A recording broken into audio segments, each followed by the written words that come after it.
Also, they would see how they can improve because they have seen other people succeed.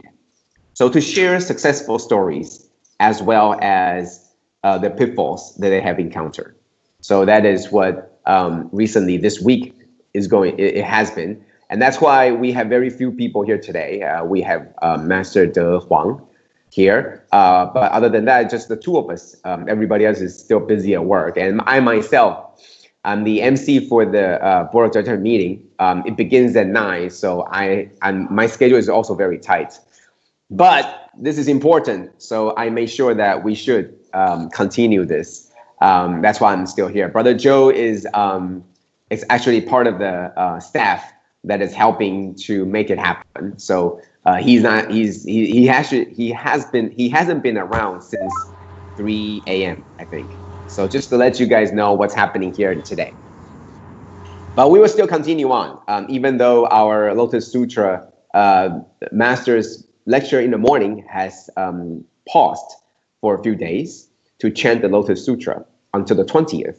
But we will continue with our review. So let's move on to page 2. Page 2, we are right now still in the peaceful and joyous practices in chapter 14. So on page 3, previously on chapter 14 summary last week, Brother Joe Yoping provided some very graphical display with pictures and also clipboards to explain what emptiness is, to explain what the fake words are. I mean, in this perspective, fake words isn't really fake in a way that it's not fake as in not real. Rather, what it means, fake words or fake phrases, it means that it cannot tell the complete story. So while it's true, it cannot tell the entire story. So for example, the pictures that you remember seeing from Brother Yoping's presentation, a picture is worth 1,000 words. So when you use 1 or 2 words to explain that picture, it just doesn't work. It's not enough to cover the entire truth. And therefore, in the explanation, it's called non-real. It's called the non-real words. Excuse me. Okay, so that was from last week. Let's move on to page 4. So today, we are going to go through the emptiness again. I wanted to dive deeper into what this emptiness really means, and hopefully we will have some more time to go through this with more examples, because I really feel that it's important to have a good grasp of what emptiness means, and it's important to, from more and more explanation and more engagement with the emptiness, that we would have formed a view of what emptiness is in our own mind. And I think that's very important. So that's what we're going to talk about. And also, if you believe it, last year this time, it was last year, 2016, April 7th, we also held a session on pilgrimage. So I took the PPT from that time and I just put it to the end, because we are now again at the time of the anniversary. So we're going to talk about what pilgrimage means, also to share how do we proceed with the pilgrimage itself. So let's move on to page 5. I wanted to really get to page 5 really quickly. 苏静，你有手机吗？有，好，你看一下那个 PPT. Okay, so let's move on to page 5, which we're going to talk about emptiness. So once again, page 6. So I took a page from the playbook that used by Brother Yoping.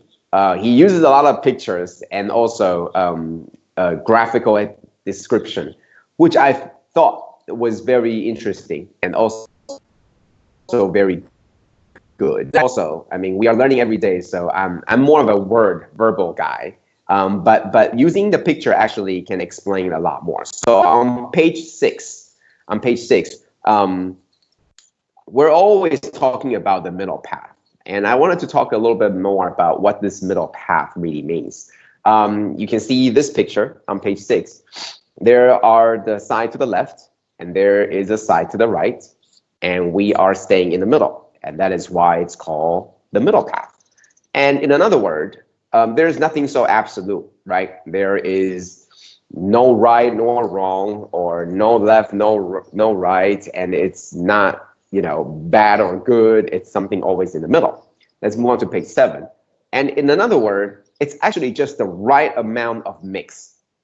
It's just the right amount of mix, just right there. It's sometimes 51%, sometimes 49%, sometimes 60-40, sometimes 45-55. It's just the right amount of mix. That's in the middle, not all the way veering to one side or the other. So let's move on to page 8. So this is another way to show. Sometimes there are different ways, right? Going much to the left, it becomes something that's not desired. Maybe it's bad, horrible, evil, not good. Going something to the right, it's more on the good side, but we grow to attach to it. If it's words of praise, sometimes we get attached and we became too boastful or became too arrogant. So it's just the right mix. And we want to just stay right in the middle. Okay, so that's really what this middle path really is talking about. Or is it? Or is it? Let's move on to page 9. So the middle path is telling people that no, you don't want to take the road to the left. No, you don't want to take the road to the right. You want to take the road to the middle, and that's why it's called the middle path. However, as we are beginning to find out in this chapter 14, as we begin to learn more about emptiness, in Buddhism, it's actually, hang on, 你看那个你会撞到，人家会进不来，对，你会进，你可以看这边的，但是我怕会撞到那个。Okay, I apologize. So what we're seeing here is that no, you're not taking the path to the left, you're not taking the path to the right, you're taking the path to the middle. But in Buddhism, as we are seeing in chapter 14, is that we are on this emptiness. What is emptiness? Well, emptiness means, and on page 10, there is no left and there is no right. So imagine that there is no left, there's no right, there's only this middle path. But bear with me, if there is no left and there is no right, then how would you have a middle? Absolutely right. So there isn't a middle path either. Page 11, there's only what's called the path. Because if there's no left or right, then there is only one path. There's only one direction. There's no longer anything called the middle. And if you remember, back in the chapter of skillful means, or even in the introductory chapter, Buddha talked about, or it was actually Manjushri who talked about, that there was no 3 vehicles. There isn't even 2 vehicles, let alone 3. There's only one. And in essence, it's telling you that there's really only one path. So there's no left or right, and therefore there's no middle path. There's only the path. But what does that mean? How would there be no path? So on page 12, quickly, we move on to, so we go back here. But once you know the path, once you know that this is the right path to go, that this is the right path to be on, then it doesn't really matter if to the left of you, there are 1,000 more paths. To the right of you, there's only a few. It does not really matter how much there is to the left or how much there is to the right, or how far off are you from the left or how far off are you from the right. They become inconsequential. They used to give you just a guidance. They used to only tell you, no, this is too much and that's too much. You want to just be in the middle. They only give you a guidance on where you want to be, but they have no bearing on where you are. Okay, so So the other path exists. They exist there. They are still there. It's just that those are not the path that we would consider. So let's move on to page 13. So what the Buddha did was in fact opening this door. So it's telling us that there is a path, but let me open this door for you. And in our Tzu we call this the Tzu path, or rather, the master opened another door before reaching the Buddha's door. Open another door. It's called the Tzu path, and this is the door. This is the door. It's not the end of the road. In fact, you have to go through the door to get to the path, but that's where the door is. So that's on page 13. It's a milestone. The door is important because we are all coming from all the different backgrounds. We're all coming from different locations. We need to know that we might not be able to see the end goal, but this door serves as a guidance on where we could go. Because on page 14, we're all from different places. You could be A, B, C, or D. We don't know how to get to the final destination because we cannot see that far ahead. The only thing that we could see is the door that is in front of us. So the path for A would be different from B because we are coming from different perspectives. And for C will be different. C is more to the right, B is more to the left, and D is already further on almost reaching the skull. And that's really bad, but he can still reach, make an effort, and try to enter the Dharma door. Okay? So that's how we're trying to tie it all together. And I'm sure this makes sense to all of you because this is all logical. I think this is all very logical. Okay, this is all very logical. However, is it the door that is important? Is it the door that is going to be important? Actually, when you say that you're going to, suppose I'm telling all of you, suppose right now I need to go use the restroom. I will tell you that I'm going to the restroom, but I will not tell you that I'm going to the door leading to the restroom, right? And that's just what it is. It's just a door for us to get to the restroom, but that's not where we're supposed to be fixed on and attached to. And therefore, at the end, there is no door. Ultimately, it's just a door that we're using to get to what's behind or what's beyond the door, but it's not the end goal for us. It's a pathway. It's a journey. It's a gateway for us to reach where we want to get to. And that's why it's called Zhongmen. It's in Tzu, it's what master teaches. It's the door that is open by our master to fit the work that we're doing so that we can all come in through the door, and then by coming into the door, we can all go to the same direction. And that's what this is about. So in truth, emptiness tells you that there isn't really one fixed path for you. But if there is no fixed path for you, how would you know where to go? You would be just as lost as everyone else because we don't know where it is. We don't know where we're going. And even if we know where we're going, we don't know how to take the first step. Therefore, out of emptiness, out of entirely directionless, entirely a big void, somebody comes up and say, let me show you a door. Come to this door. Come to this door and you will know that this is the right direction. It's almost like a lighthouse. It shines the light. It's a beacon of light so everybody can come and everybody can get to this lighthouse. But once you get to the lighthouse, you realize that it's not the lighthouse you want to get to. It's what's beyond the lighthouse. The same thing with the door. Master is opening this door, Zhongmen, opening this door with all the charity, all the missions that we're doing, so that once you're in this door, you cultivate yourself and you inadvertently, you are becoming to be on the Dharma lineage or the path that we are on. But it is not the door that we have to be so attached to. And that's where the wondrous existence comes in. because everyone will walk a different path. Even though we're coming to the same door, but everyone has a different path. On page 15, because everybody, when they see a different trap, we need to avoid it. So all the path will be different. If right now, where you're sitting right now, it's in a room. In this room, there must be a door.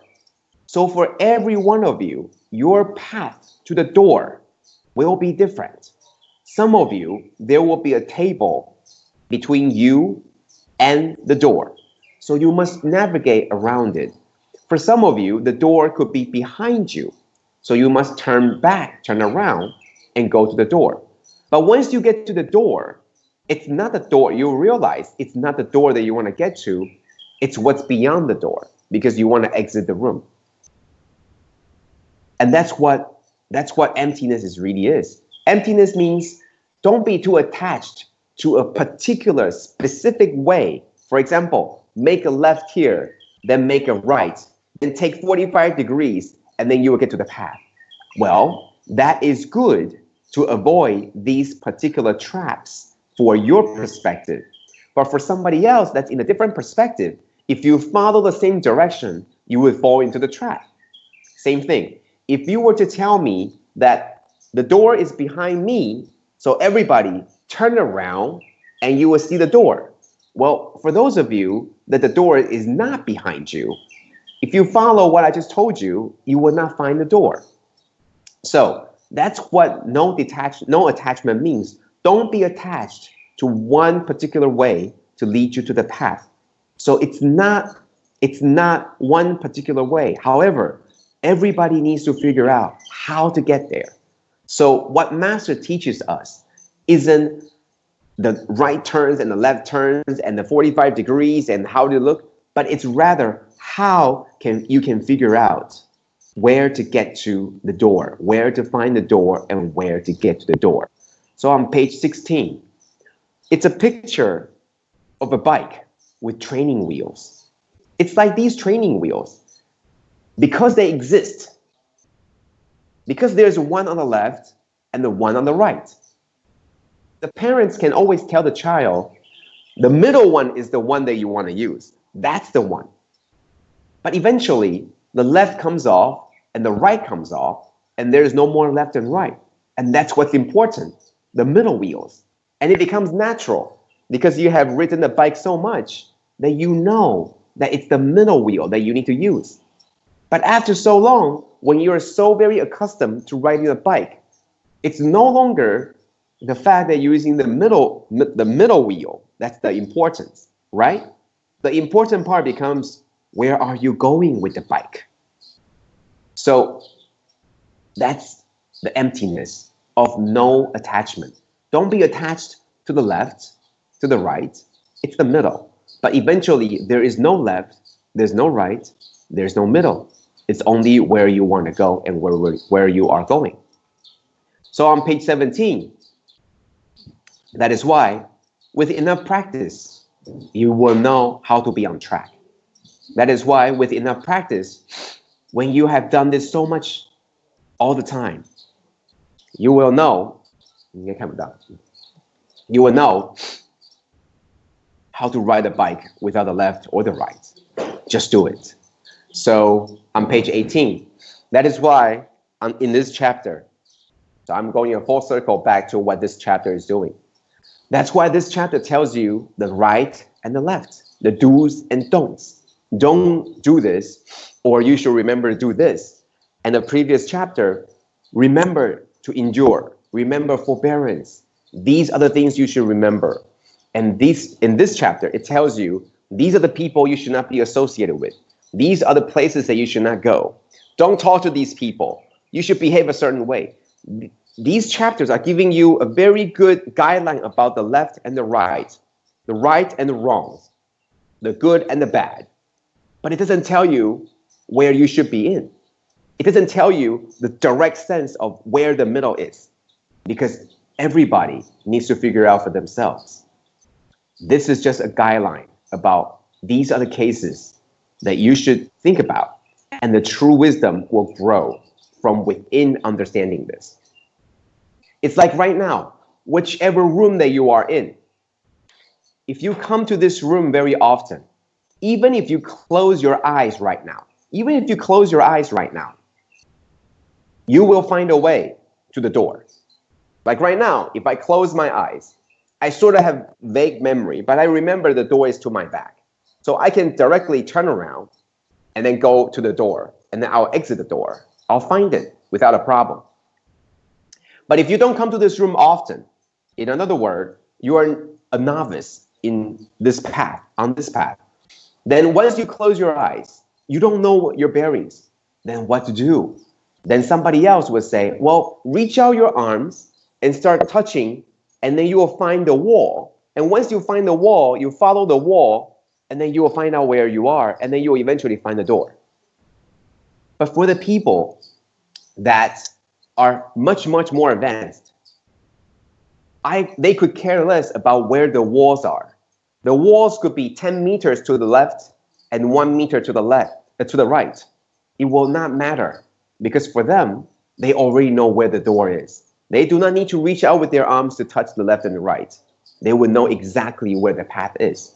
So in Master's teaching, she taught us to just do it, to just practice more and more. If it's the right thing to do, just do it. The more you do, the more you understand, the more that you are leaving the do's and the don'ts. You just be on this path. The more that you use this room, the more acquainted you become with this room. The less important the left wall and the right wall becomes, the more important about how to navigate to get to the door. And once you get to the door, it's the next room. You're getting from the next room, the door, to finding out the door to the next room. And it's always a journey. And it's every bit figuring out where to go from door to door, and then finding out this path. And eventually, there is no door, because all the doors are there to help you, guide you onto the path. And when you are traveling on this path, lifetime after lifetime after lifetime, you no longer need the door either. You just know what to do. And that's what this chapter's name entails.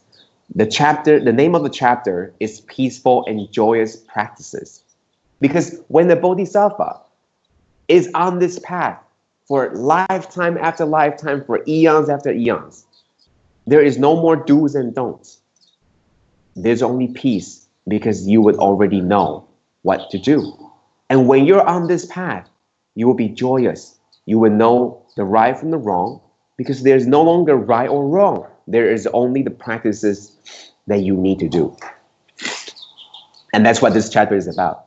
It tells you the do's and the don'ts, but it's telling you the more that you're on this path, after all these time that you're on this path, you no longer need to know the left bearing and the right bearing. You don't even need to know where the door is. You just know where you are going, and then you are on that path. And at that moment, you will be on this peaceful and joyous practices. Okay, so that's the coming back to what emptiness means. Emptiness, this wondrous emptiness, the wondrous existence. Okay, so let's now move back. Let's now continue on to page 19. And as I mentioned, we are now coming into the month of the anniversary. And this year, the anniversary of the 51st anniversary is on April 20th. And I'm sure in all the different places, in all the different Jing Hall, there will be different pilgrimages, or at least plans to do so. So last year, we had a presentation on what this all means. And so let me just go through this again, as everybody, we are now beginning to get in the time of pilgrimage, so that everybody can sort of remember why we're trying to do this. So back again, page 20, these are the questions that I always like to ask. Why do people make pilgrimage? And what are we hoping to accomplish? After all, Master wants us to seize the moment, right? To cherish every second. What are we trying to accomplish with this pilgrimage? Is the world going to be better because we are making the pilgrimage? Are the people going to be peace? Are the wars in the Middle East going to be okay because we are making the pilgrimage? And if not, then why are we bothering with the pilgrimage, and why? So what are we trying to do, and why do people do this? Are the questions that we want to ask. So page 21, this is a photo of a child doing a fall prostration. And I think it's very cute in that I don't know if the child has any idea what he's doing. Just like many of us, we're prostrating and we don't really know what we're doing. We're just following through with the emotions. But what does that really mean? Through the dictionary meaning, prostrate is to lying stretched out. Okay, so it's not even just, it's lying stretched out, okay, on the ground with one's face downwards, especially in reverence or submission. So the meaning of this prostration is that we want to show sincerity, right? We want to show sincerity. We have submit ourselves to the teaching of our teacher. So while we're doing pilgrimage, this is the prostration that we'll be doing, not the full prostration, not lying stretched out, but rather it's the one that is seen done here so beautifully by this child. And we're submitting ourselves to the teaching of the Buddha, to the teachings of our teacher, to the master, and we're opening our palms upwards to receive the teaching. Okay, and at the same time, while we're facing downward, it shows that we're not only submitting, but it shows that we're emptying out our attachment to the things that we thought we knew, so that as we are emptying out, it's ready for more knowledge to come in, okay, so that we can receive. So we bow respectfully and lower our bodies and touch the heads to the ground to show respect. And it's a sign of respect. And as we are expressing this respect, it's also paying the respect to the Dharma and to the Buddha and to the Sangha. Okay, so that's what this prostration means.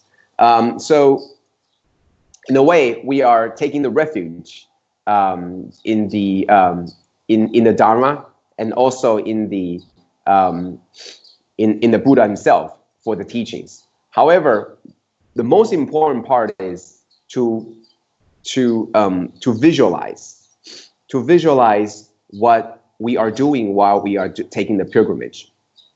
Okay, so this is the time when you bow down, the time to reflect of all the wonderful things that have come to us. So I can share with you all the prostration meanings. I can share with you the taking refuge in the Dharma and the Sangha and the Buddha. But what's really important in the meaning of doing these actions is that we are taking all the good things, all the positive things, all the wonderful things that have been with us. And this is a time to be thankful and grateful for. Think about all the positive things, whether it's your friends, your family, your loved ones, and even some of the people that you might not see eye to eye with, that there must be something wonderful about them. Think of all the wonderful things. It is also the time to reflect of all the negative things that have came to us, the challenges, the fears, the enemies, our faults and regrets. So of all the wonderful things, how do we be grateful for? And of all the negative things, how can we be repentful for? How can we repent so that we can make them into something more wonderful? Okay? Because most importantly, it's at that moment you are having a conversation with yourself. You're having a conversation with yourself about what is good and what is bad. And eventually you will find a path that is right in the middle. Okay. So I always wanted to, let's move on to page 23. It's something that these are the four encompassing vows that Master always says. But I don't want to go too much into this. I just wanted to tell you that right at the time of the pilgrimage, imagine that in front of you, that's your goal. whether it's the center of the Jing Hall or it's a Buddha statue, in front of you is the Buddha and all the bodhisattvas that's in front of you. Behind you are all the suffering sentient beings. You are right in between. To the people in front of you, you are the suffering sentient beings. To the people behind you, you are the ones that will save them. That's why it's a very wondrous path. But it's okay. You are helping all the people behind you as they are the suffering beings. And I don't mean the brothers and sisters that line up behind you. I don't want you to turn around and tell them, you know, Brother Joe told me that you need my help. No, I don't mean that. I don't mean that literally. I mean, imagine, visualize that in front of you is the Buddha and all the bodhisattvas and all of our teachers that's going to help us. And behind you are pulling a cart of people that you are helping, the suffering sentient beings that you are helping. Okay? And right next to you are your Dharma families, and your family members are all right next to you. They're all with you on this journey. So on this journey, on this pilgrimage, the hardest part won't be to visualize. The hardest part is to keep visualizing it. Because while you're doing this, there will be people singing very loudly to the next of you, and they will be singing to the wrong keys. And how do you remember all the good things when the person next to you is singing too fast or too low or the wrong keys? How? And that's going to be remembering that while we're doing this, the path that we're going, the people that we're helping to save, and all the brothers and sisters right next to us that's on the same path as us. Okay, so I remember Brother Chris had shared with us some of the his experience last time, but every year is going to be different. And I think, I hope that every year, this year, we will also be on this path, and we'll be on this path learning something new. Okay, so that's the part about pilgrimage. And lastly, I wanted to mention something, and this is something that I really want to share with all of you. It's a story that that happened about 2 weeks ago, and I just want to use this story to wrap up. Master, if you recall, in many different lectures or speeches, she will always say she doesn't know if she has enough time. She doesn't know if she has enough time to finish the Lotus Sutra. Now we are almost, I think, we are about 2/3 or a little bit less than 2/3, but about 60% roughly in terms of the entirety. But she always says that she doesn't know if she has enough time to finish. And as you know, Master is very deliberate on every word, and she wants to make sure that we understand the meanings of the words, and not just the sutra itself, but always magnifying the sutra to our world, to make an association with our world and the sutra text itself.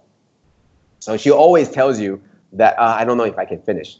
And when she says that, all the people in the audience will always rise up and they will say, you know, no, Master, you will be able to finish, you know, we believe you, and try to cheer her on, right? I know I did. Like, yeah, you know, it's almost like if you're at a rally, you know, you chant to the president like 4 more years, right? It's very political. But I mean, we don't say 4 more years to Master because we want more than 4, right? So we say, you know, infinity, never ending, you know, like this is the craziness of the disciples, okay? You know it's not gonna happen. You go like 常住世间，法轮禅转, never leave us, right? This is what you say. And Master will always reply and say, well, the law of nature cannot be 常住世间. And it doesn't really matter how many times you say it. Like last year, we started saying like 3 times, like 常住世间, 常住世间, 常住世间. And then we chant it even louder and louder and louder as if it's going to make a difference.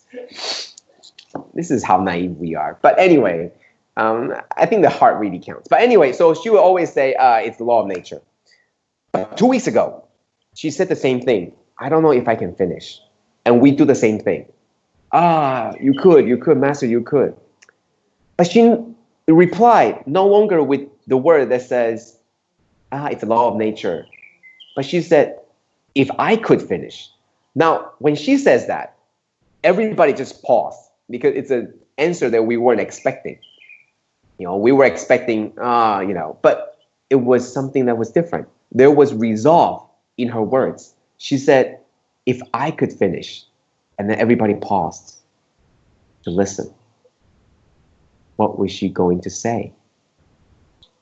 She said, if I could finish, I would like to go back to the Sutra of infinite meanings and to explain and to expound on that. And when she says that, people, the people there in the audience, we were all just, it was almost like the air got sucked out of the room in a good way. Everybody just paused and we're all nodding our head in a way that we're not in agreement, like, yeah, I think it's right. No, I don't think we're in a position to agree, but we're just so happy beyond words that I don't think there's words to explain what it is. We were just so happy that Master is already looking beyond the Lotus Sutra. And that brought me to a very, very profound feeling that we can make a difference. And it's not the chanting of wishing Master to be in this world forever that's making a difference. It's the fact that Master sees that we do care about the Dharma. And when she sees that, when she sees that everybody cares, then she has the energy to move on and continue and say, you know what? I am no longer contemplating if I can or cannot finish. I'm already planning that if I do finish, my next project is going to be the Sutra of Infinite Meanings. And that shows so much potential and hope. And I hope that it brought you as much joy, more joy than the word joy can ever convey in my heart as in your heart. Because it means that we are doing something right. And we're showing Master that we do care. And now she is showing us that there is something that is in store and planned for us. And that's something that I want to share with you, to never give up and know that you are making a difference by sticking to this path. So that's my sharing for today, and I appreciate all for listening. So we will now open the floor up to today's sharing from the different centers. So with Sister Xiaojing, please take over to help facilitate the next part. Thank you. Okay. Oh, Karan Brother Joe for such wonderful sharing. Okay, today we will listen to from USJ side. Sister Li Chu, please take over, Karan. Do I go? Yeah.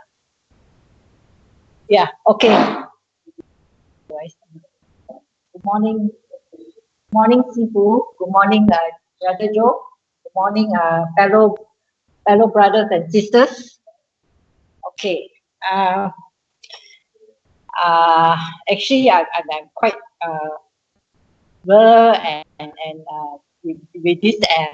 Can I say this emptiness now, because I'm actually blur already. But I have to make form, make something to share. Okay, now I'm forming some forms and some words, which is waking up early in the morning for Xin Pa Xiang is actually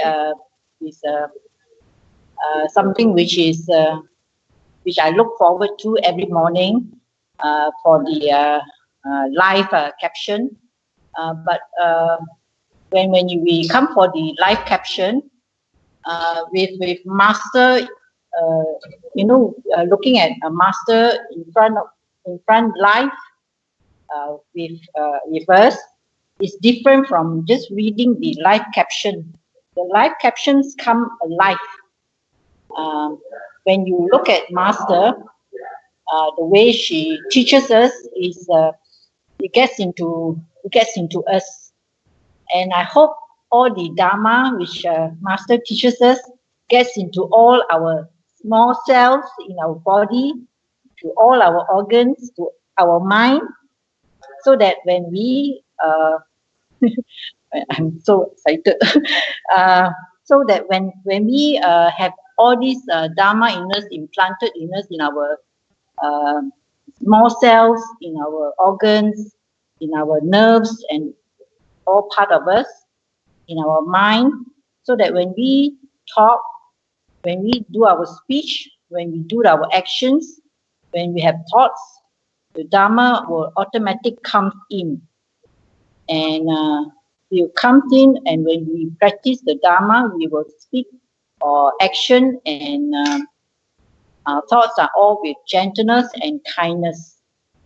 This gentleness and kindness will help us in our practice in our daily life.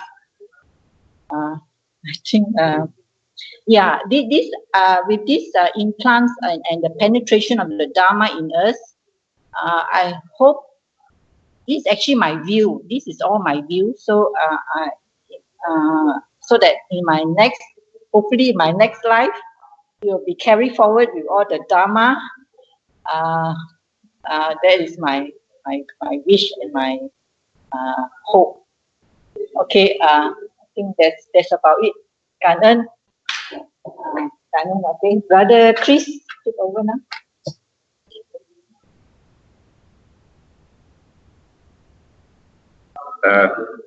Good morning, everyone. Good morning, Sefu, Brother Joe, and all brothers and sisters at the various centers. I've been thinking about this for the last few days, back in my mind what to share, and I just want to quickly go back to how my first beginning with attending the Symposium 3 years plus ago was really tough. I actually didn't voluntarily started to attend the Symposium, but it's because my home sister wakes up early every morning to go for Symposium, and when she wakes up, I also wake up, and I just couldn't sleep anymore. So I have to accompany her to go and attend the Symposium, and because I don't understand anything, I'll just sit there and look at the master on the street.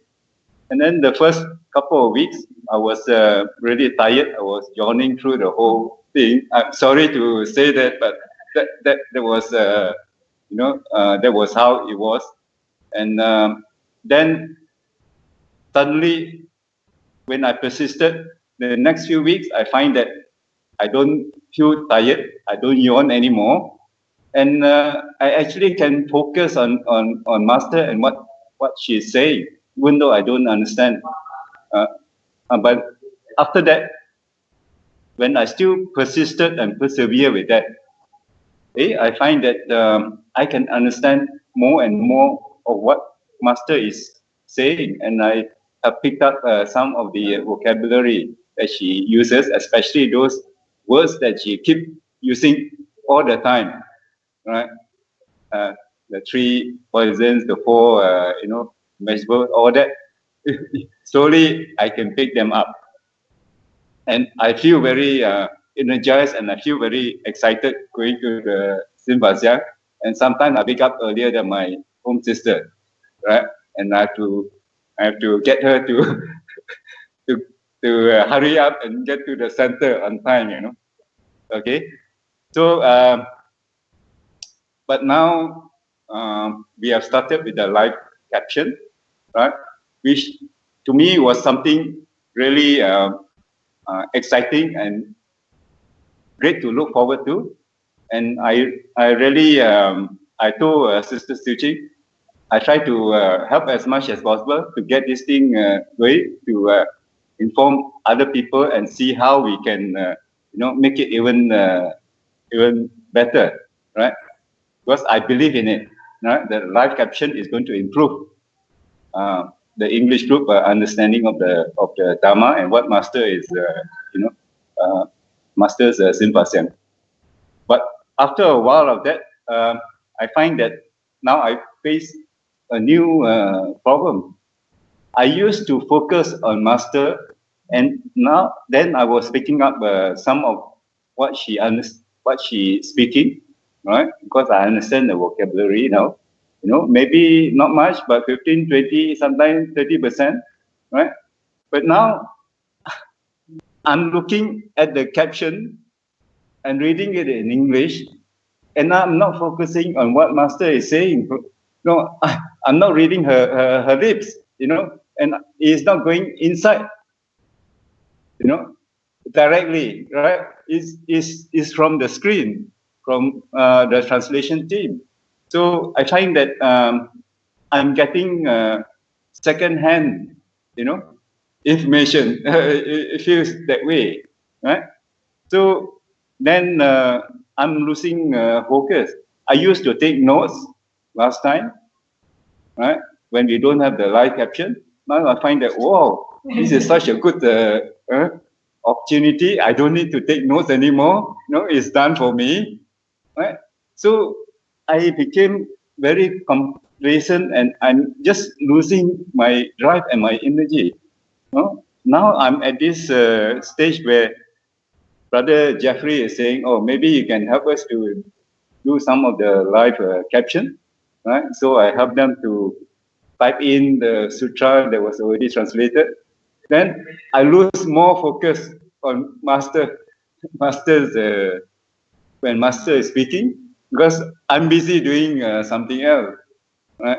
So now I'm at this stage where I'm thinking, how am I going to solve my present problem? There seems to be a lot of obstacles, and now I have to find a new source of inspiration to push me forward. So now I'm at this stage where I think I have to contemplate a bit more, and then do some soul searching, and then see what's the best way forward for me, because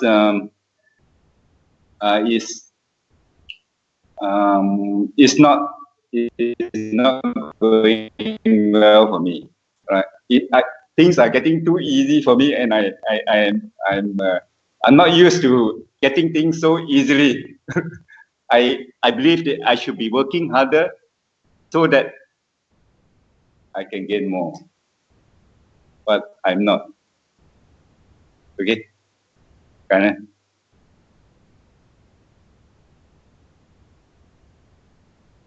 Kanan, Brother Chris.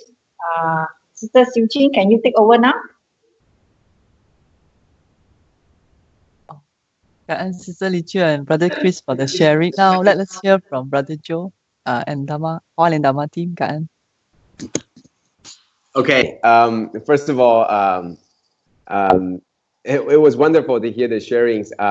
And let me first say that in response to the sister where it's all empty. Yeah, that's empty. Sometimes it's easier to navigate, because after all, that's what Master told us, that in the absence of exactly knowing what you want, you just need to remember one thing.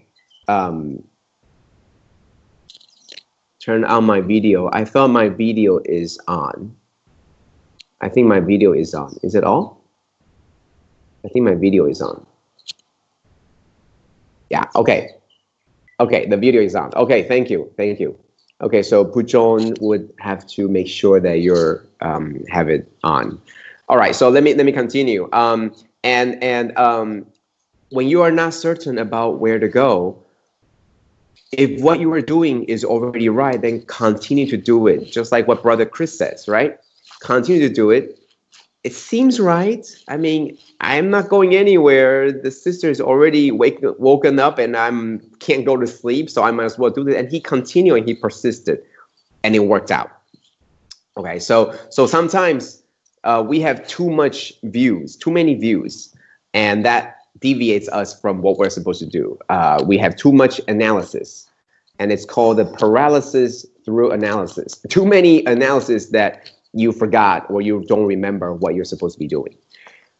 So it's good. Sometimes it's good to let it fall and let it sink in.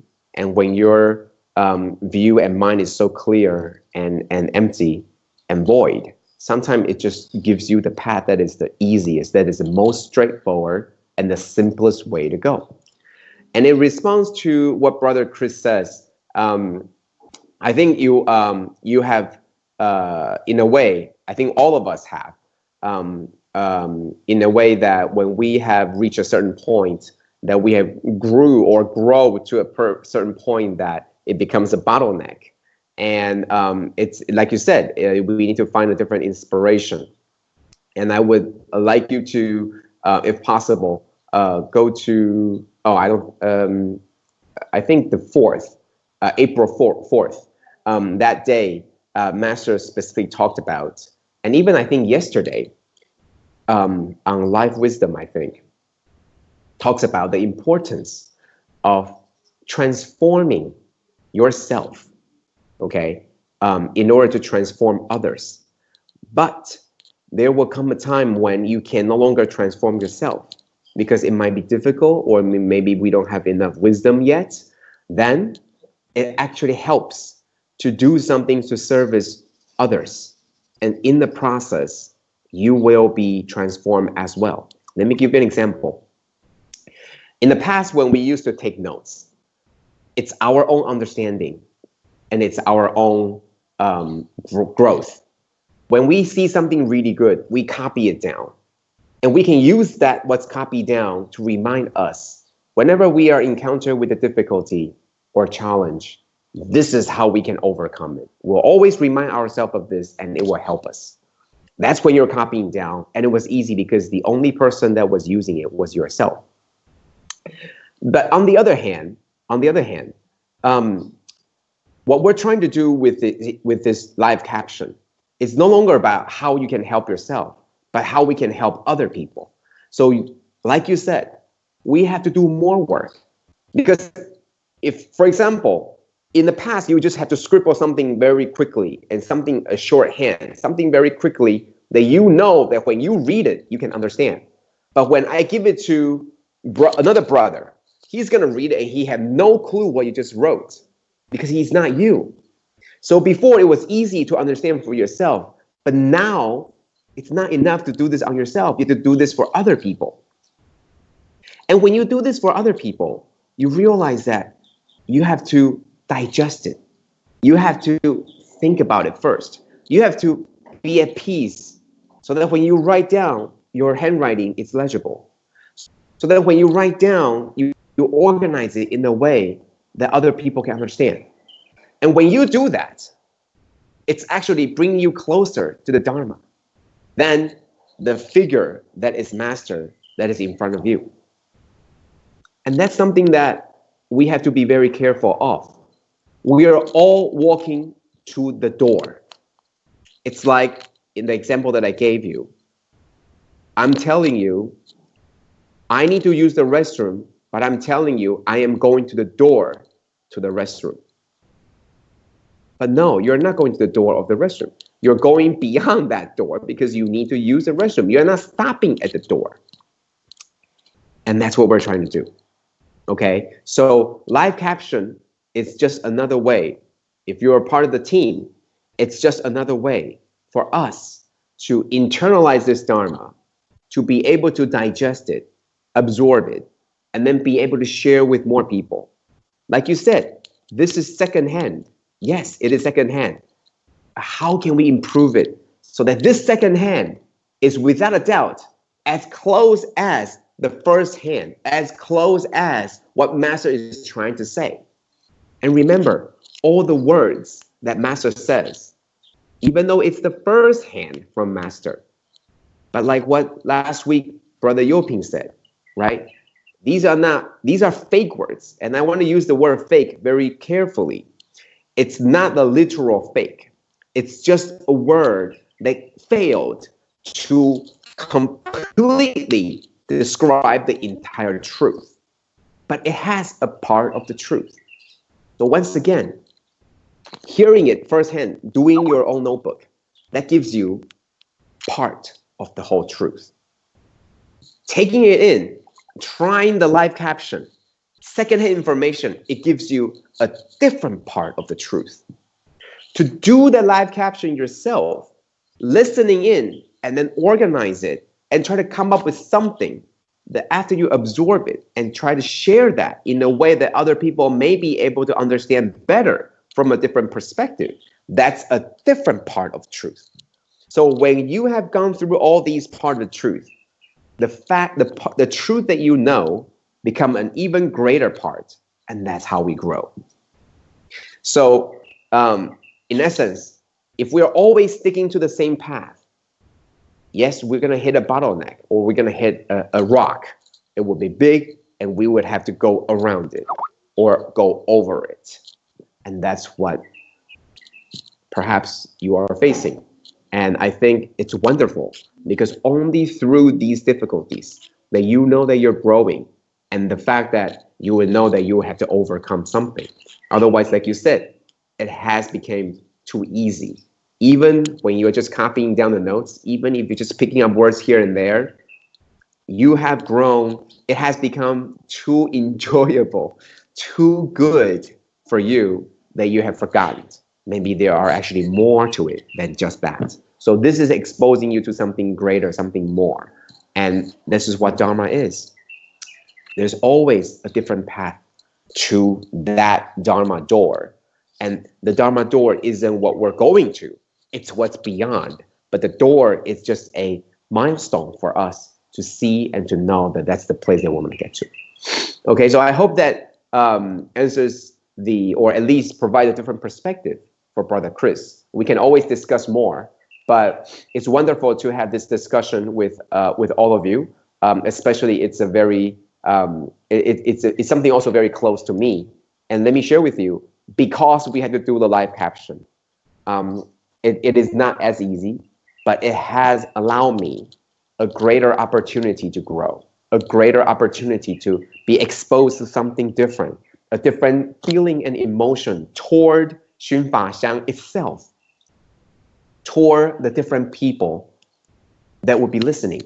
I was listening to the recorded session from last week from Brother Joe Yoping, and also from 3 weeks ago when I did my last session on March 11th.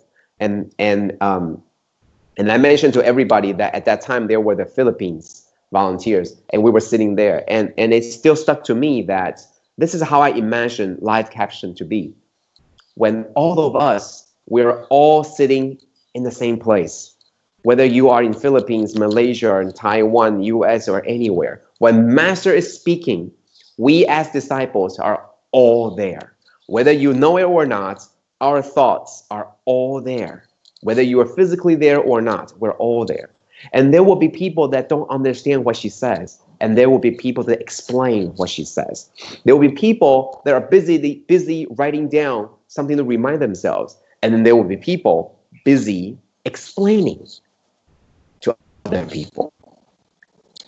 We need all, and we're all having different roles. Now you're just going from this role and changing to this role. And when you're changing to a different role, you're changing your seat, and the seat will have different perspectives, and that will give you a much bigger perspective of what this Dharma is all about, because it's never just one perspective.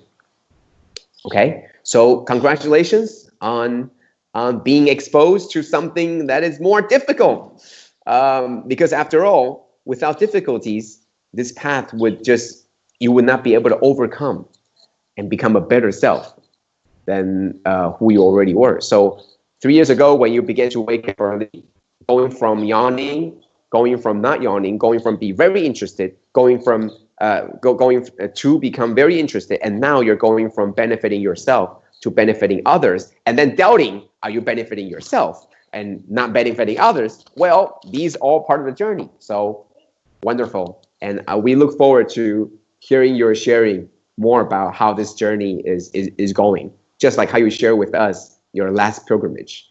Okay, thank you everybody. And the time is, that's all the time for today. Once again, I wanted to thank everybody for your participation. And I want to thank everybody here for their participation as well. So thank you very much, everybody. And